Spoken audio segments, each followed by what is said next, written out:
ونعوذ بالله من شرور أنفسنا ومن سيئات أعمالنا من يهده الله فلا مضل له ومن يضلل فلا هادي له وأشهد أن لا إله إلا الله وحده لا شريك له وأشهد أن محمدا عبده ورسوله اللهم صل على محمد وعلى آل محمد كما صليت على إبراهيم وعلى آل إبراهيم إنك حميد مجيد اللهم بارك على محمد وعلى آل محمد كما باركت على إبراهيم وعلى آل إبراهيم إنك حميد مجيد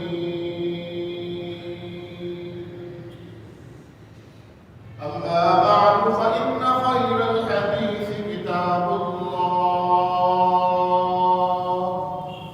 وخير الهدي هدي محمد صلى الله عليه وسلم وشر الأمور محدثاتها وكل محدثة بدعة وكل بدعة ضلالة وكل ضلالة في النار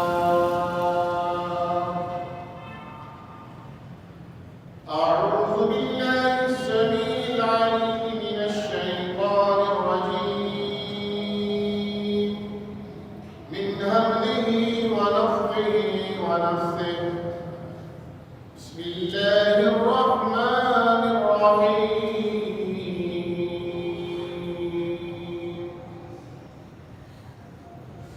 أرأيت الذي يكذب بالدين فذلك الذي يدع اليتيم ولا يحض على طعام المسكين وويل للمصلين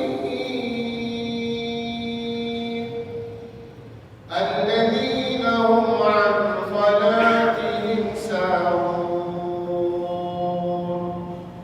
الذين هم يراءون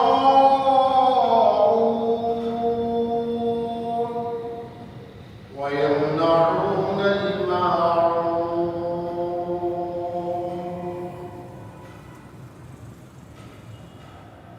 تمام تعریفات،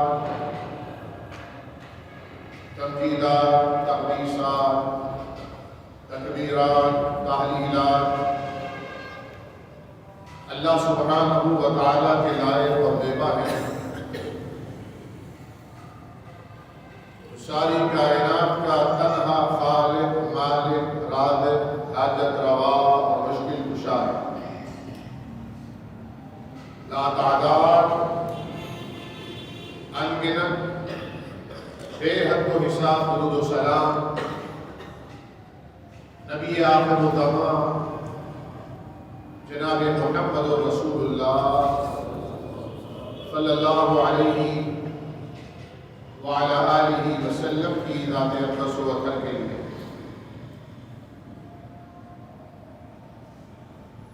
خطبات جمعہ میں قرآن کریم فرقان حمید کی مختصر سورہ مبارکہ کی مختصر تشریح کا ایک سلسلہ گزشتہ جمعات سے شروع کیا گیا ہے، اسی تسلسل میں آج قرآن کریم کے آخری پارے کی سورہ ماعون سے عام طور پر نماز پڑھنے والے اپنی نمازوں میں پڑھتے اور دہراتے ہیں، بلکہ بعض لوگ اسے بطور وظیفہ سب مل کر ہر جمعرات کو 1.25 لاکھ مرتبہ پڑھ کر دعا کرتے ہیں، اس عقیدے اور اس نیت کے ساتھ کہ اللہ ان کے رکے ہوئے معاملات کو جاری فرما دے گا، پھنسے ہوئے مسائل سے خلاصی ہوگی، اور وہ دعائیں جو قبولیت کی راہ میں رکاوٹ ہیں وہ دعائیں بھی قبول ہوں گی۔ اگرچہ کسی صحیح حدیث سے ہمیں اس عمل کی کوئی دلیل نہیں ملتی، چنانچہ یہ عمل مسنون نہیں ہے، سب مل کر کوئی وظیفہ تھوڑا تھوڑا توڑ کر پڑھے۔ لاجیکل بھی یہ بات اس لیے مناسب نہیں ہے، پہلی طور کہ نبی کریم سے ثابت نہیں، صحابہ کرام رضوان اللہ علیہ اجمعین سلف صالحین سے ثابت نہیں، اور تیسری بات یہ قاعدہ اور کلیہ یہ ہے کہ جو مصیبت میں گرفتار ہو وہ اپنے بے قرار دل کے ساتھ اللہ کے حضور آئے اور اپنا مسئلہ حل کرا لے۔ ہمارے یہاں ایک اور رواج ہے کہ ہم حج پر جانے والوں، عمرے پر جانے والوں، سفر پر جانے والوں سے عام طور پر کہتے ہیں، اس کے کہنے میں کوئی حرج بھی نہیں، لیکن رواج ہے یہ، ہم نے اسے کافی شافی سمجھ لیا ہے کہ ہم کہتے ہیں دعاؤں میں یاد رکھیے گا، اور جس سے کہا جاتا ہے وہ پھر بھول جاتا ہے کہ میں کس کو یاد رکھوں گا، اور وعدہ کر لیا اور یاد نہ رکھ سکا تو کیا ہوگا۔ تو بعض بزرگوں نے اس کا حل یہ نکالا ہے کہ آپ یہ کہا کیجئے کہ بھائی آپ مسلمان ہیں، مومن ہیں، اور میں سب مسلمانوں کے لیے، مومنوں کے لیے، مردوں عورتوں کے لیے دعا کروں گا، آپ یاد آ گئے فبہا، اگر یاد نہ آئے تو انشاءاللہ اللہ مومن ہونے کی وجہ سے، مسلم ہونے کی وجہ سے آپ کو بھی ان میں شامل فرما دیں۔ کیونکہ نبی کریم صلی اللہ علیہ وسلم کا ایک عمل ملتا ہے، جب صحابی رسول سفر پر جا رہے تھے تو آپ نے ان سے فرمایا تھا کہ لا تنسانا فی سہل دعائکم، اپنی نیک دعاؤں میں ہمیں بھول نہ جانا۔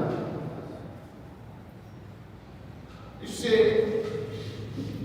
یہ جواز ملتا ہے کہ آپ کسی سے کہیں کہ دعا میں یاد رکھیے گا۔ ایک ہے کسی سے دعا کا کہنا اور ایک ہے کسی کی دعا بننا، کہ ہم ایسا عمل کریں، ہمارا ایسا اخلاق ہو، کردار ہو، کیئر ٹیکنگ کا، کیئرنگ کا ایسا رویہ ہو کہ ہم دوسرے کو خود بخود یاد رہیں اور وہ خود دل سے ہمارے لیے دعا کریں۔ قرآن کریم فرقان حمید نے بھی دعا کی قبولیت کی جو اہم ترین شرط بیان کی ہے، طریقہ اور کلید بیان کیا ہے، وہ یہ ہے امن یجیب المضطر اذا دعاہ ویکشف السوء، جو بے قرار دل ہوتا ہے اور بے قراری کے عالم میں اللہ تعالیٰ کو پکارتا ہے، اس کی دعا کو پر لگ جاتا ہے۔ دوسرے آدمی کے اندر وہ بے قراری نہیں ہو سکتی، اس طرح کوئی کسی کا درد نہیں سمجھ سکتا، کوئی کسی کے دکھ میں الفاظ کی حد تک تو شریک ہو سکتا ہے، لیکن اس کا دکھ درد بانٹ لے کہ آدھا دکھ مجھے دے دیجیے، اپنا آدھا درد آتی مرض بیماری مجھے دے دیجیے، ایسا ممکن نہیں۔ اس طرح محاورہ مشہور ہے کہ قبر کا حال مردہ ہی جانتا ہے۔ باہر بیٹھا ہوا شخص اس کے لیے مغفرت کی جو دعا کر رہا ہے اس پہ وہ بے قراری نہیں ہو سکتی۔ جو صاحب قبر کو اگر دوبارہ زندگی ملے اور کہا جائے اب تو اپنی مغفرت کے لیے دعا کر، تو وہ کس طرح بے قراری سے دعا کرے گا؟ باہر بیٹھے ہوئے اولاد بھی پیدا نہیں ہو سکتی۔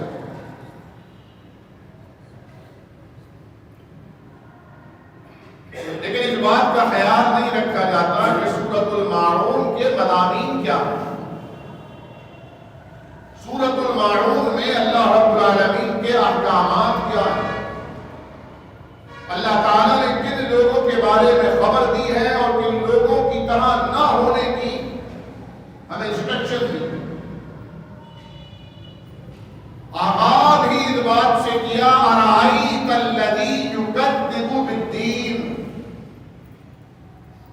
اے نبی رحمت صلی اللہ علیہ وسلم کیا آپ نے اس کو نہیں دیکھا یکذب جو تکذیب کرتا ہے بالدین قیامت کے دن کی۔ سورہ فاتحہ میں بھی یہ لفظ آیا ہے مالکی یوم الدین، جو مالک ہے روز جزا و سزا کا، قیامت کے دن کا، عدل اور انصاف کے دن کا، قصاص اور بدلے کے دن کا۔ ہمارے یہاں معاملہ یہ ہے کہ بعض لوگ قیامت کے دن کو ماننے کے باوجود ہر روز خود قیامت برپا کر دیتے ہیں، خود حشر کا میدان سجانے کی کوشش کرتے ہیں، خود ترازو لا کر لوگوں کی نیتوں کو عملوں کو تولنے کی کوشش کرتے ہیں۔ وہ کون ہے جو قیامت کے دن کا انکار کرتا؟ الذی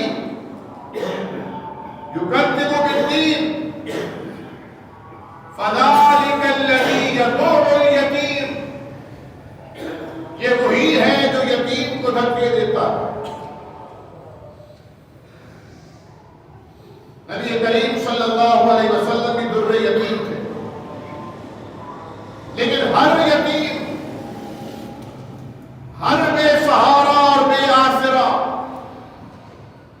جس کی پشت پر اور جس کے سر پر کوئی قوت، کوئی سرپرستی موجود نہ ہو،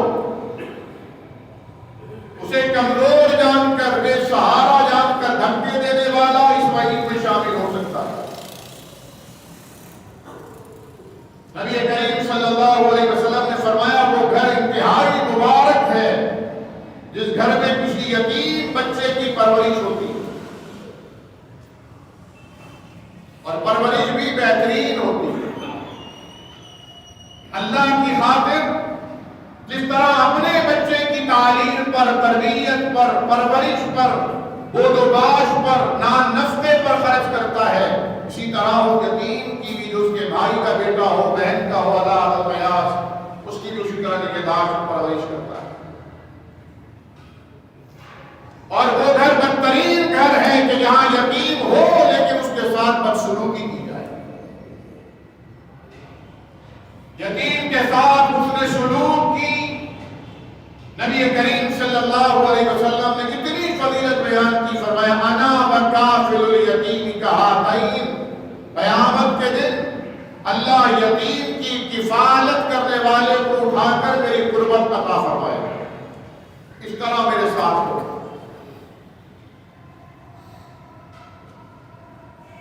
آج آپ کسی دوست کے بیٹے کے ساتھ اچھا رویہ رکھتے ہیں تاکہ وہ دوست خوش ہو، آپ کچھ دیتے ہیں کسی کی شادی بیاہ میں تاکہ ریٹرن ہوگا، لیکن ایک ایسا بچہ جس کے فیوچر کے بارے میں کچھ پتا نہ ہو کہ کیا بنے گا بڑے ہو کر، دستے نگر رہے گا یا خود کفالت کے اوپر گامزن ہوگا، جس کا حال اولاد کے بارے میں کوئی امکان نہ ہو، شادی بھی ہو پائے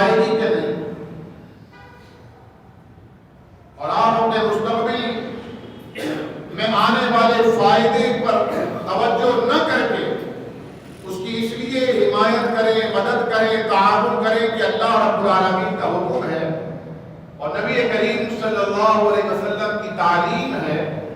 اللہ نے اللہ کے آخری نبی کو یتیم پیدا کیا. یہ نسبت ہے اس یتیم کو در یتیم مکہ سے. تو اللہ تعالیٰ پھر آپ کی قدر اور منزلت کیوں نہیں کرے؟ وَلَا يَحُضُّ عَلَىٰ طَعَامِ الْمِسْكِينِ. جو کماتا ہے اپنے لیے، اپنی آل اولاد کے لیے، یتیم کے لیے، مسکین کے لیے، فقیر کے لیے، اسے کھلانے پلانے کے لیے اس کے پاس کچھ نہیں، اس کے اہتمام کے لیے اس کے پاس کچھ بچتا ہی نہیں. اور رہی صحیح کسر ہمارے بعض خطیبوں نے اور مولویوں نے پوری کر دی. وہ پبلک کو یہ حدیث سناتے ہیں بغیر وضاحت کے. بعض لوگ بورڈ پر لکھ دیتے ہیں، بعض فیس بک کی پوسٹ بنا کے نشر کر دیتے ہیں، اور کہتے کیا ہے؟ نبی کریم صلی اللہ علیہ وسلم نے فرمایا تمہارا وہ بہترین صدقے کے سب سے زیادہ مستحق تمہارے مال کے خرچ کرنے کے تمہارے اہل و عیال. وَابْدَأْ بِمَنْ تَعُولُ. اپنی خیرات کا، صدقے کا، نیکی کا جو مال خرچ کرتے اس کا آغاز ان سے کرو جو تمہاری عیال ہیں، جن کے تم کفیل ہو. تو یہ مسئلہ ہی حل ہو گیا. ہم تو پہلے ہی بخیل تھے، ہم نے تو پہلے ہی اپنے اسٹیٹس پہ لگایا ہوا تھا my life for my wife. میری فیملی میرا سب کچھ ہے، میرا جینا مرنا میری آل اولاد کے لیے ہے، میں تو کما ہی تمہارے لیے رہا ہوں. مطلب یہ حل ہو گیا، کوئی مشکل ہی نہیں. اور یہاں خرچے پورے نہیں ہوتے، یہاں اخراجات ختم نہیں ہوتے. ہزاروں خواہشیں ایسی کہ ہر خواہش پہ دم نکلے. بہت نکلے میرے ارنا مگر کم نکلے. وَلَا يَحُضُّ عَلَىٰ طَعَامِ الْمِسْكِينِ. ڈبل گناہ، دوہری غلطی. نہ خود مسکین کے کھانے کا بندوبست کرتا ہے، نہ لوگوں کو اس کی ترغیب دیتا ہے. لوگوں کو ترغیب بھی نہیں دیتے. نبی کریم صلی اللہ علیہ وسلم کے 9 گھر تھے. مہمان آتا اور وہ کہتا یا رسول اللہ بھوکا ہوں، کھانا کھانا. آپ نے 9 گھروں میں خادم کو بھیج کر معلوم کرایا کسی گھر میں کھانے کو کچھ ہے، پتہ چلا نہیں کچھ نہیں. ایسی بھی کیسی آتا ہے؟ ہمارے گھروں میں تو ایسی کیسی نہیں ہوتی. لیکن کوئی ہے ایسا جو کبھی کسی مسجد میں آنے والے کسی سفیر کو، کسی محتاج کو، کسی سائل کو ہاتھ پکڑ کے اپنے گھر لے جائے اور وہاں پر اسے کھانا کھلا دے. اور اب تو جگہ جگہ ہوٹلز کھلے ہیں، ریسٹورانٹ ہیں، ڈھابے ہیں، چھوٹے چھوٹے ہوٹل ہیں، وہیں بٹھا کر گئے بھائی یہ لوگ پیسے کو کھانا کھلائیں. اللہ ماشاء اللہ. وما توفیقنا الا باللہ. جسے اللہ توفیق دیتا ہے وہی یہ خیر کے کام کر سکتا ہے. فرمایا فویل للمصلین. جن میں یہ خصوصیات ہوں گی کہ وہ روز قیامت کا انکار کرنے والے ہوں، وہ یتیم کی بے توقیری کرنے والے ہوں، وہ مسکین کو کھانا کھلانے والے بھی نہیں، ترغیب دینے والے بھی نہ ہوں، وہ نماز بھی پڑھتے ہوں گے تو ان کی نماز رب تعالیٰ کے یہاں قبول نہیں ہوگی. فویل للمصلین. ایسے نماز پڑھنے والوں کے لیے ہلاکت ہے،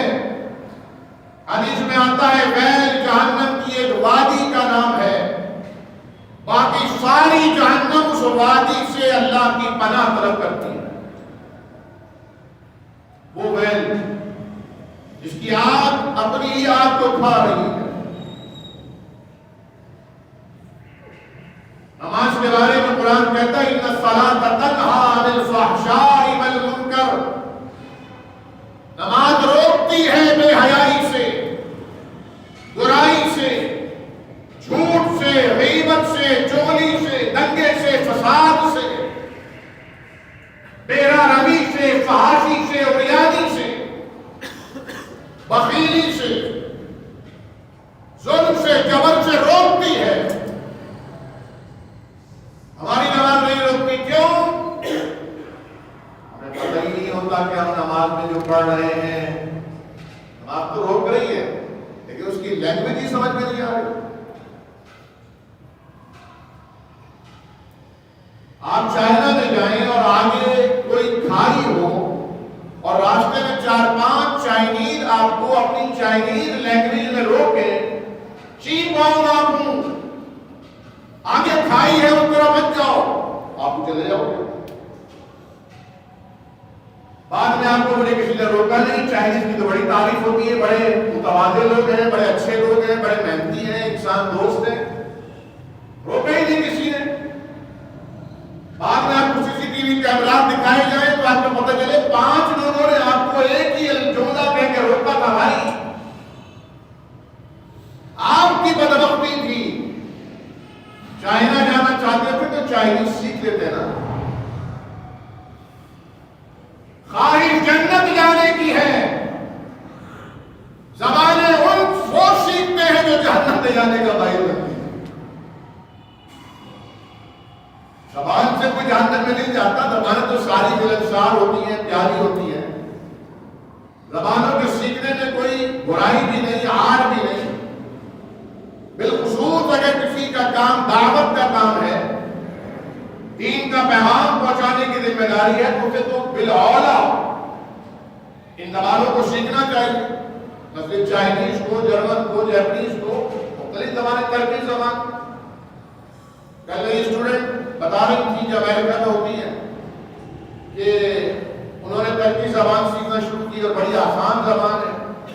ہمارے یہاں جو جملہ کافی طویل ہوتا ہے وہ ان کے 2-3 ورڈز کے اندر سمو جاتا ہے.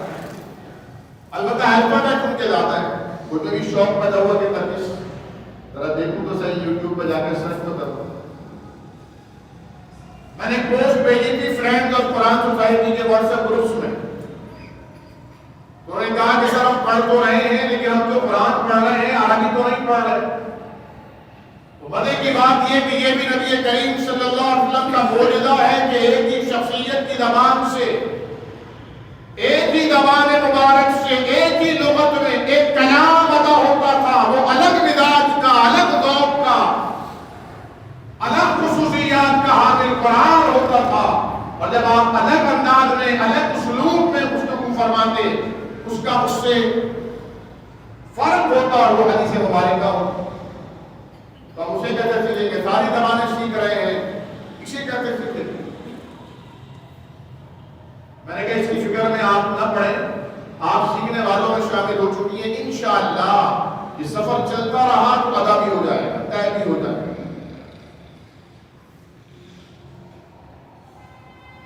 فویل للمصلین، نماز پڑھنے والوں کے لیے ہلاکت. الذین هم عن صلاتهم ساہون، جو اپنی نمازوں میں غفلت کرتے. غفلت کسے کہتے ہیں؟ لاپرواہی برتنا. جیسے اسکول کالج کا گندا بچہ، ماں باپ بھی پریشان، ٹیچر بھی پریشان، پرنسپل بھی بار بار نوٹ لکھ کر بھیجتا ہے، نوٹس جاری کرتا ہے. لاپرواہ ہے، دماغ ہے، ذہن ہے، چیزوں کو میمورائز کر سکتا ہے، بول سکتا ہے، لیکن لاپرواہی کرتا ہے. لیسن پر، سبجیکٹ پر، مضمون پر دلچسپی نہیں. ٹھیک ہے نا؟ نتیجہ کیا آتا ہے؟ سب کے پکڑ کر کہے مسجدوں میں دعائیں کرائے، دعا کیجیے گا A گریڈ آ جائے. آئے گا A گریڈ؟ صرف دعاؤں سے ایک گریڈ آ جائے گا؟ نہیں ہو سکتا ایسا. یہ اللہ کے نظام کے خلاف ہے. اللہ عادل کرتا ہے. لیس للانسان الا ما سعى. اللہ کوشش کرنے والے کی کوشش کو کامیاب کرتا ہے. قرآن کریم نے کیا خوب فرمایا، الرحمن علم القرآن. رحمان وہ ہے رحیمی اور کریمی کا، مہربانی کا منبع و مرکز. علم القرآن، جس نے قرآن سکھایا. خلق الانسان، انسان پیدا کیا. وعلمہ البیان، اسے بیان کرنے کی احساسات، محسوسات، فیلنگز کے اظہار کی صلاحیت. پھر پرابلم کیا ہے؟ لاپرواہ ہے، غافل ہے، دھیان نہیں. اور سیکھنے کی پہلی سیڑھی توجہ، دل کو لگانا، ارتکاز کرنا توجہ کا، کنسنٹریشن آف مائنڈ. پھر تسلسل. کوئی بہت مشکل ہے قرآن کریم کو سیکھنا، اس کے وقت کو یاد کرنا، اس کی صورتوں کا فہم حاصل کرنا کوئی بہت مشکل ہے. اگر کوئی کہتا ہے یا سمجھتا ہے کہ مشکل ہے تو سورہ قمر کھول کر پڑھے. رب تعالیٰ نے 4 مرتبہ ایک ہی بات دہرائی، 4 مرتبہ، اور قسم کھا کر، لقد کی تاکید لگا کر، وَلَقَدْ یہ بات پروف ہے، تحقیق، یسرنا القرآن للذکر، ہم نے اس قرآن کو سمجھنے کے لیے، نصیحت قبول کرنے کے لیے آسان بنا دیا. فَهَلْ مِن مُدَّكِرٍ، پھر اس کی طرف سے یہ اعلان عام ہے کوئی غور و فکر کرنے والا؟ ہماری طرف سے جواب کیا دیتا ہے؟ We are believing. بہت مصروف ہے اللہ کی، آپ کو تو پتا ہے. کہاں ٹائم ملتا ہے ہم لوگوں کو؟ 2 وقت کی روٹی نے ہمیں تو گھر چکر بنایا ہوا ہے، ٹولو کا بیل بنایا ہوا ہے، جٹلے کی بل دینے، یہ دے رہے. مولوی صاحب تم کو ہم نے رکھا ہے نا اس لیے پڑھو قرآن، اس لیے تو رکھا ہے تمہیں. کوئی سوچے گا یار میں اسی لیے نہیں آتا جمعے کی تقریر سننے کے لیے. اتنا یہ ڈائیورٹ کر دیتا دماغ، میں یونیورسٹی جاؤں، وہاں پڑھوں، یہاں پڑھوں، کہاں پڑھوں. ہزاروں لاکھوں ایسے نوجوان ہوں گے جن کا ایب ہوگا یونیورسٹی میں پڑھنے کا اور وہاں سے ڈگری لینے کا، مر گئے، جوانی میں دعوے مفارقت دے گئے. نہیں، فلسطین میں آپ نہیں دیکھ رہے؟ ہمارے بچوں سے درجہ ہزار حسین چھوٹے چھوٹے بچے قادر الکلام گفتگو کرتے ہیں ایسا کہ کلیجہ پھٹ جائے، دل چھلنی ہو جائے. ایسے الفاظ حسرت غنچوں پر جب ان کھلے مرجھا گئے. میں سے کوئی ڈاکٹر بننا چاہتا ہوگا، کوئی انجینئر بننا چاہتا ہوگا، بچے کی ولادت ہوئی ہوگی تو ماں باپ نے کیک بنایا ہوگا. پھر موت کے لیے جنگ ہونا ضروری نہیں ہوتا، موت کے لیے بیماری ہونا شرط نہیں ہوتی. اگر موت آئی ہو، یدرککم الموت ولو کنتم فی بروج مشیدہ، اگر مضبوط قلعوں میں بھی کوئی چھپ جائے، موت نے آنا ہے تو وہاں بھی آئے. اور کوئی معصوم بچہ ہو، وہ کئی ہفتوں تک کھٹر آگ میں جو بمباری سے کھنڈرات بن گئے ان میں دبا ہوا ہو وہاں سے زندہ سلامت نکل کوئی بالکل صحت مند ہو نہ بلڈ پریشر کا مرض ہے نہ ڈائبٹیز کا مرض ہے نہ کوئی اور بیماری ہے بالکل فٹ کیا ہوا بھائی یار اٹھے ہی سوتے کر گئے کیا ہو گیا اب ڈاکٹر نے غور کیا بتایا یار یہ زیادہ انہوں نے کھایا ہوگا کھانا زیادہ کھانا کھا کر سو ادھر کی نالی میں کھانے کے دربار تھا کوشش کی ہوگی انہوں نے کھانسی واسی کی لیکن نہیں کامیاب ہو عام پودے نارمل پود آج بیان کیا یہ اطباء ہمیشہ سے کہتے ہیں رات کا کھانا کم کھاؤ اور ہم تو الٹی گندا والے لوگ ہیں ہم ہمیشہ صبح کا ناشتہ کم کرتے ہیں دوپہر کا کھانا نارمل پر رات کا کھانا تو دباتے ہیں شادی رات کو ہوتی ہے ولیمہ رات کو ہوتا ہے عقیقہ رات کو ہوتا ہے جو تقریب ہوتی ہے رات کو ہوتی ہے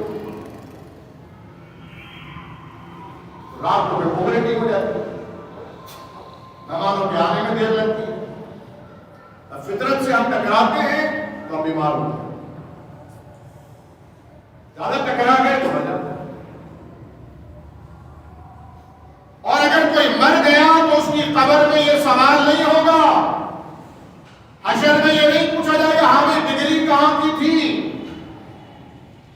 کتنی کی بھی بنی پرسنٹیج کیا تھی جو تمہارے 4 قدم تمہارے ساتھ پڑھ رہے تھے ان سے پیچھے کیوں رہ گئے وہ آگے کیوں نکل گئے ان کے نمبر کیوں آئے ان کی ٹی وی زیادہ کیوں آ گئی گھروں میں تو آج تک کمپٹیشن ہے نا ماں باپ نے بچوں کو نفسیاتی مریض بنا دیا وہ ماں باپ سے چھپتے پھرتے ہیں کہ جہاں ماں باپ دیکھیں گے وہ یہاں بھی کہیں پڑھائی چل رہی ہے جو خاطر والا ہمیں کیسی کوئی یہ نہیں پوچھے گا بیٹا قرآن کی کتنی صورتیں یاد ہیں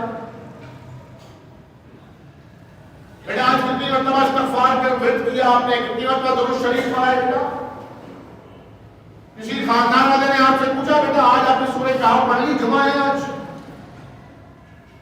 بیٹا بدھ کے دن اور جمعے کے دن عصر سے لے کر مغرب تک دعاؤں کی قبولیت کے زیادہ روشن امکانات ہیں بیٹا دعا کرو دعا کہیں کوئی سیل لگی ہو کہیں کوئی گوشت کا نیا ڈیزائن ہوا ہو اس کی چیزیں فارورڈ ہو رہی ہوتی لوگ بھی دیکھ رہے ہوتے ہیں پڑھ رہے ہوتے ہیں فالو کر رہے ہوتے ہیں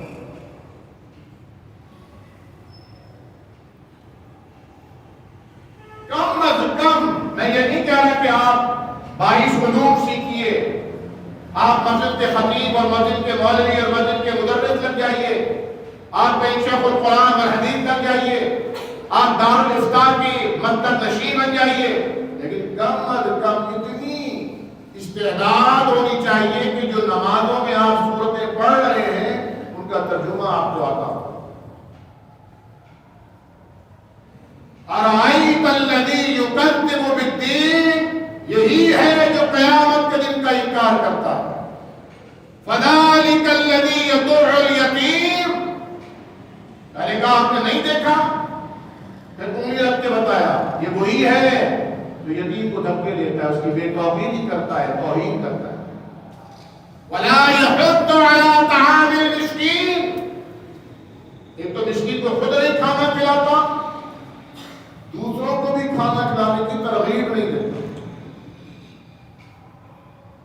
فویل للمصلین ایسے نماز پڑھنے والوں کے لیے ہلاکت الذین هم عن صلاتهم ساہون جو اپنی نمازوں میں سستی کرتے ہیں جو اپنی نمازوں میں غفلت کرتے ہیں جو اپنی نمازوں میں لاپرواہی برتتے ہیں مفسرین اور محدثین نے 3 معنی بیان کیے انتہائی اختصار کے ساتھ آپ کے سامنے گزارشات رکھ رہا ہوں پہلا سنت کے مطابق نہیں پڑھتے انہیں کوئی فکر نہیں نبی کی نماز کیسی تھی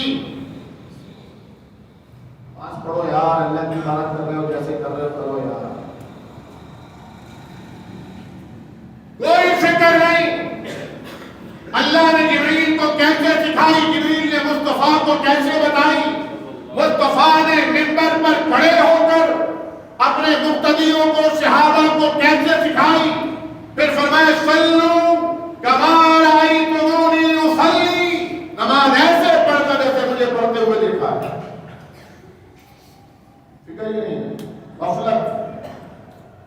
الذین هم عن صلاتهم ساہون، وقت نماز کا نکل رہا ہے، اہمیت نہیں ہے، نکلتا ہے نکل جائے، پڑھ لیں گے یار، کل پڑھ لیں گے، بعد میں پڑھ لیں گے، تو چل میں پڑھ لوں گا.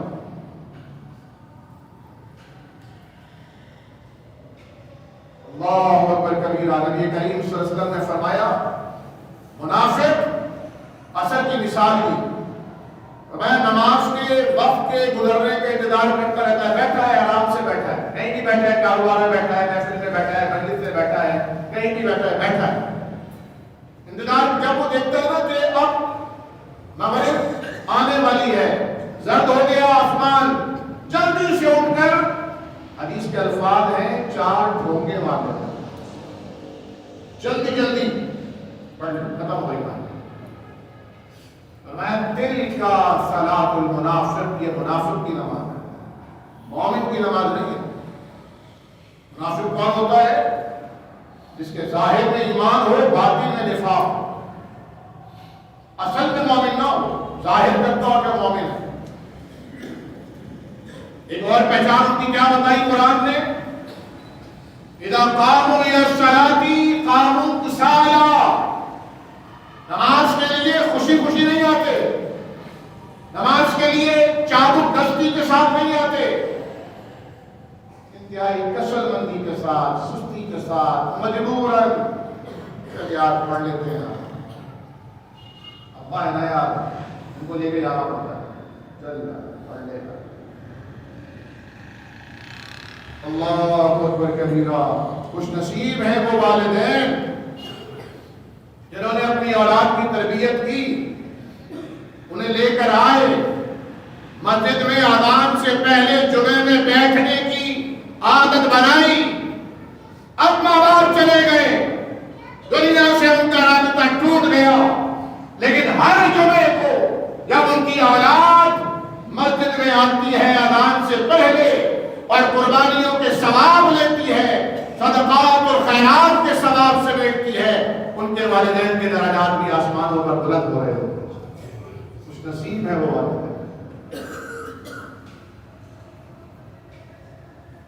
تیسرا، اس میں خشوع نہ ہو نماز میں.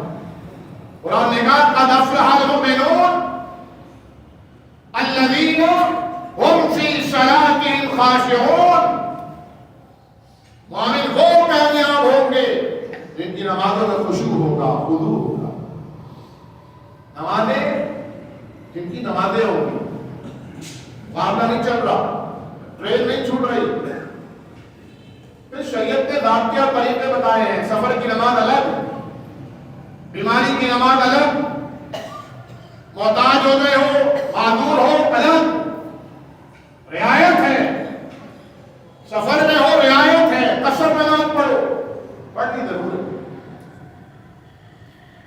اور میں آپ حضرات کی خدمت میں یہ بات بھی رکھنا چاہتا ہوں، ایک یہ مسئلہ بھی ہے کہ ہمارے بعد نوجوان طبقہ، لڑکیاں ہو، بیٹے ہو یا بیٹیاں ہو، وہ اتنی بھی نماز نہیں پڑھتے کہ یار تھکن سے چور ہیں، 4 رکعت فرض، اس کے بعد 2 سنت، پھر 2 نفل، پھر 2 نفل، پھر 3 وتر، پھر 2 نفل. بہت زیادہ ہے. ان کو آپ سجیشن دیجیے، بیٹا جو فرض ہے نا، فرض وہ 4 ہے، 4 فرض ادا کرو، کیونکہ پوچھ فرض کی ہوگی. حدیث میں آتا ہے اگر فرائض تولے جائیں گے پورے نکلے فرحا، ان میں کمی ہوئی تو کہا جائے گا نوافل لے کر آؤ. نوافل کی چھوٹ ہے، فرائض کی چھوٹ نہیں ہے. فرائض کی چھوٹ نہیں ہے، فرض لازم. اور آج جتنے مسائل ہیں، مشکلات ہیں، پریشانیاں ہیں، اس کی سب سے بڑی وجہ یہ ہے کہ ہمارے گھروں میں بے نمازی موجود ہے. کسی کی بیوی نماز نہیں پڑھ رہی، کسی بیچاری کا شوہر بدبخت نماز نہیں پڑھ رہا اور پڑھ رہا ہے تو خشوع نہیں، نہ رکوع صحیح ہے نہ سجدہ صحیح۔ کچھ چیزیں ہیں جو اسباب فقر ہیں، ان چیزوں کو اختیار کریں گے تو فقیری آئے گی۔ کچھ چیزیں ہیں جو اسباب غنا ہیں، ان اسباب کو اختیار کریں گے تو غنا آئے گا، تمنگری آئے گی، بے فکری آئے گی، فقر اور فاقے کے حوالے سے پریشانی ختم ہوگی۔ ان اسباب میں سے جو فقیری لانے والے اسباب ہیں ان میں ایک سبب وضو اچھا نہ ہو، انسان طہارت استنجا صحیح طور پہ نہ کرے، غسل شرعی غسل وہ ٹھیک ضابطے کے مطابق نہ کرے تو ناپاک رہا نا، ناپاک رہا۔ یہ ناپاکی فقر کو لے کے آتی ہے۔ بظاہر اگر روپیہ آ بھی گیا تو بے برکت ہوگا۔ وضو میں کوتاہی، نبی کریم صلی اللہ علیہ وسلم تشریف فرما ہے، صحابہ کرام جلدی جلدی وضو کر کے آ رہے ہیں اس لیے کہ کہیں نماز نکل نہ جائے، ہمیں جماعت میں شامل ہو جائے، حضور کی مجھے نماز پڑھتے ہوئے جماعت مل جائے۔ آپ نے سلام پھیرا، نگاہ پڑی، آپ نے دیکھا کچھ لوگوں کی ایڑیاں سوکھی ہیں، وہ ایسے پانی ڈال کر آ رہے ہیں۔ آپ نے وہیں بیٹھے بیٹھے بلند آواز سے کہا وَيْلٌ لِلْعَقَابِ، ایڑیوں کا خیال کرو، ہلاکت ہوگی ہلاکت، صحیح سے وضو کرو۔ ایک آدمی نے آ کے حضور کے سامنے نماز پڑھی، 3 مرتبہ پڑھی، 3 مرتبہ۔ ہر بار جب وہ سلام پھیرتا آپ فرماتے ارجع، جاؤ لوٹ جاؤ وضو کر کے دوبارہ آؤ، فصلی، اور دوبارہ نماز پڑھو، فإنک لم تصلی، تم نے نماز پڑھی ہی نہیں۔ کیا غلطی تھی اس نماز میں؟ قبلے کا رخ نہیں تھا؟ کیا غلطی یہ تھی؟ نہ رکوع پورا کرتا تھا نہ سجدہ پورا کرتا تھا، اطمینان نہیں تھا، خشوع نہیں تھا۔ خشوع اور خضوع کو قائم کرنے کے لیے آج ایک عام مسئلہ ہے، کوئی صاحب نماز پڑھ رہے ہوتے ہیں، نماز میں خیالات آ رہے ہوتے ہیں، اس کا آسان ترین حل جب آپ سورہ فاتحہ پڑھیں تو سورہ فاتحہ کے ترجمے پہ غور کریں، اس کے ساتھ کوئی سورت ملائیں، جیسے مثال کے طور پہ سورہ ماعون آپ نے ملا لی، آپ نے کہا ارأیت الذی یکذب بالدین۔ اب سوچیں، میں تو ان لوگوں میں شامل نہیں جو قیامت کے دن کا انکار کرتے ہیں۔ اسے قیامت کے دن کے آنے کا یقین ہوگا، وہ ظالم نہیں ہوگا، مظلوم بننا گوارا کر لے گا، ظالم بننا گوارا نہیں کرے گا۔ اسے قیامت کے دن آنے کا یقین ہوگا، وہ جھوٹ نہیں بولے گا، دنگا نہیں کرے گا، فساد نہیں کرے گا، غیبت نہیں کرے گا، چغلی نہیں کرے گا، حسد نہیں کرے گا، لوگوں کو لڑانے کا باعث نہیں بنے گا، کیونکہ پتہ ہے کہ ایک دن آئے گا من یعمل مثقال ذرۃ خیرا یرہ ومن یعمل مثقال ذرۃ شرا یرہ۔ وہاں نیکیاں برائیاں چھپی نہیں رہیں، سامنے ہیں۔ غور کریں، رکوع سے سر اٹھائیں، سمع اللہ لمن حمدہ، سن لی اللہ نے اس کی جس نے اس کی تعریف کی۔ اللہ نے میری بات سنی، میں بات کر رہا ہوں، اللہ سن رہا ہے۔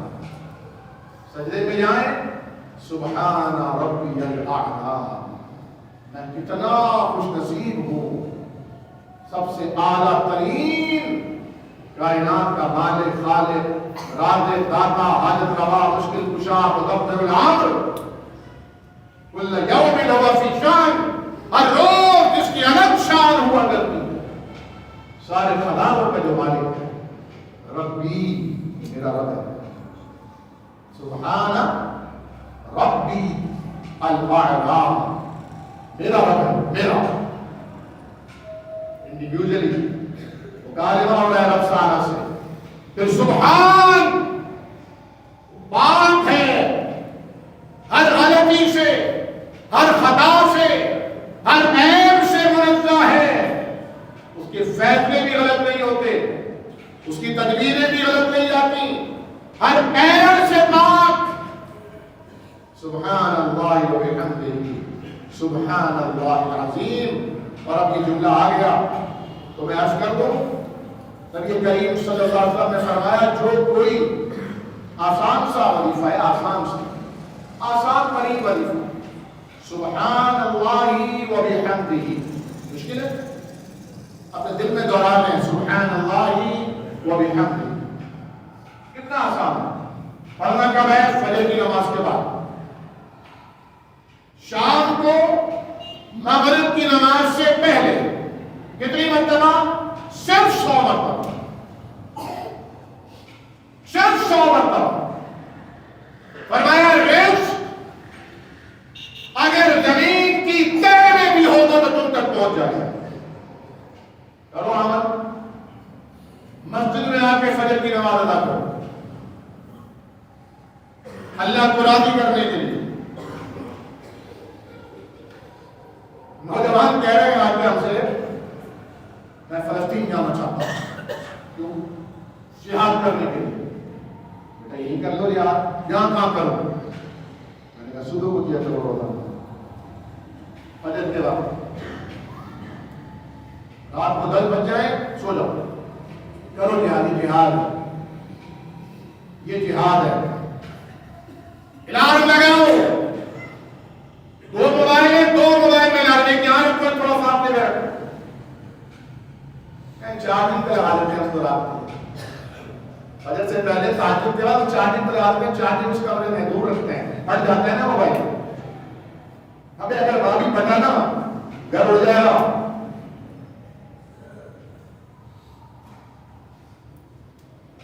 کرو جہاد، یہ جہاد ہے، جہاد بالنفس، اسے ایک حدیث میں جہاد اکبر کہا گیا، کیونکہ روز کا جہاد ہے۔ گھر والوں سے کہہ دو بیگم فجر کی نماز کے لیے نہ جاؤ، امی ابو فجر کی نماز کے لیے نہ جاؤ، مجھے ناشتہ نہیں دینا، کھانا نہیں دینا دوپہر کا، ماں کو بھی نہیں دینا، خود اپنے اوپر لاگو کرو، نہیں کروں گا ناشتہ، فجر کی نماز بھی نکل گئی۔ کوئی اہمیت ہی نہیں فجر کی نماز کی، کوئی وقت ہی نہیں، ویلیو ہی نہیں۔ یہ وہ وقت ہوتا ہے جس پر رزق کی تقسیم ہوتی ہے۔ قرآن میں کہتا ہے فی السماء رزقکم، تمہارا رزق آسمانوں میں۔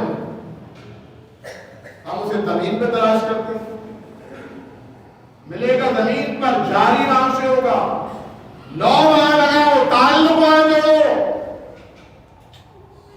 فجر کی نماز پڑھنے کے بعد مسجد میں ہی بیٹھے بیٹھے 100 مرتبہ یہ پڑھو، اس کے بعد اللہ کی بارگاہ میں ہاتھ اٹھاؤ، اللہ تیرا بندہ ہوں، گنہگار ہوں، سیاہکار ہوں، خطاکار ہوں، غافل ہوں، لیکن اللہ آ گیا ہوں تیرے پاس واپس پڑھ گیا۔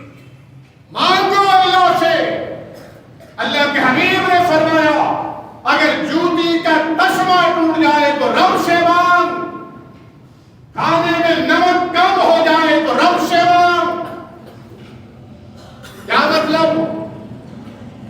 وہ بڑی شان والا ہے، بڑی چیزیں تو دیتا ہی ہے، لیکن چھوٹی چھوٹی ضرورتیں بھی وہی پوری کرتا ہے۔ پھر فرمایا یہ وہ لوگ ہیں جو نماز صرف اس لیے پڑھتے ہیں الذین ھم یراؤن، تاکہ معاشرے میں ذرا ساتھ بنی رہے کہ ہاں یہ مسلمان ہیں، دکھاوے کی نماز۔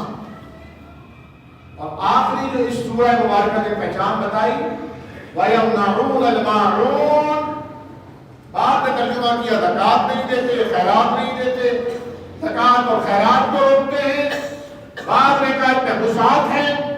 نبی کریم صلی اللہ علیہ وسلم کے زمانے میں اس سے مراد نہیں جانتا تھا، کسی سے کوئی تیل مانگے، کسی سے کوئی لکڑی مانگے، کوئی لوہے کا سامان مانگے، دیگچی، آج کے دور میں قیاس کر لیں، کوئی پانا ہو، کوئی گلاس ہو، کوئی پائپ ہو، برابر میں جا کے مانگا ابو بھائی ذرا دینا، بندو بھائی ذرا دینا، نہیں بھائی نہیں ہے، نہیں،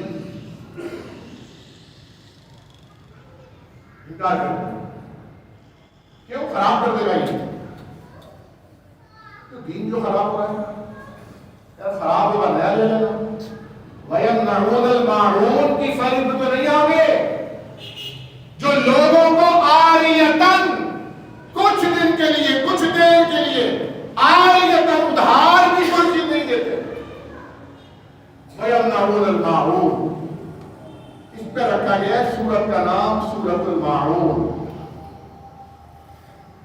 صوفیوں نے کیا کیا؟ میں نے آغاز میں کچھ بتایا تھا، ابھی ذہن میں آیا پوائنٹ۔ صوفی کہتے ہیں جہاں پر چوہے بہت ہوں وہاں اس سورت کو لکھ کر لگا دو، چوہے بھاگ جائیں گے، یا اگر کہیں پر چوہے بہت ہو تو یہ سورت پہ کہ دم کر دو، چوہے بھاگ جائیں گے۔ چوہے بھگانے والی سورت ہے، نعوذ باللہ، یعنی عقل پہ پتھر پڑ گئے۔ قرآن کی صورتوں کا یہ ذوق ہے۔ اللہ تعالیٰ ہم سب کے احوال پر رحم فرمائے، اللہ تعالیٰ ہمیں قرآن اور سنت سے جوڑ دے، اللہ کریم ہمیں ایسا بنائے کہ ہم اللہ کو پسند آ جائیں۔ اقول قولی ھذا استغفر اللہ لی ولکم ولسائر المسلمین۔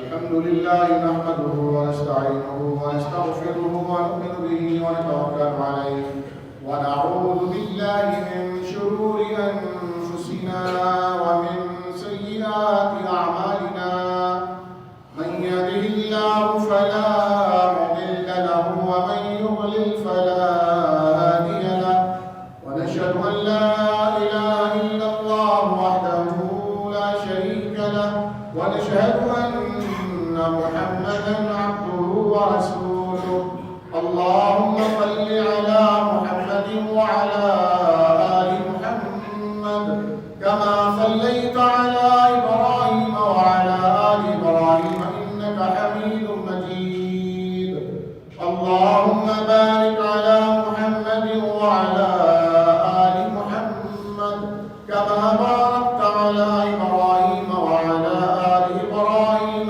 إنك حميد مجيد أما بعد ربنا آتنا في الدنيا حسنة وفي الآخرة حسنة وقنا عذاب النار رب اغفر وارحم وأنت خير الراحمين سبحان ربك رب العزة عما يصفون والسلام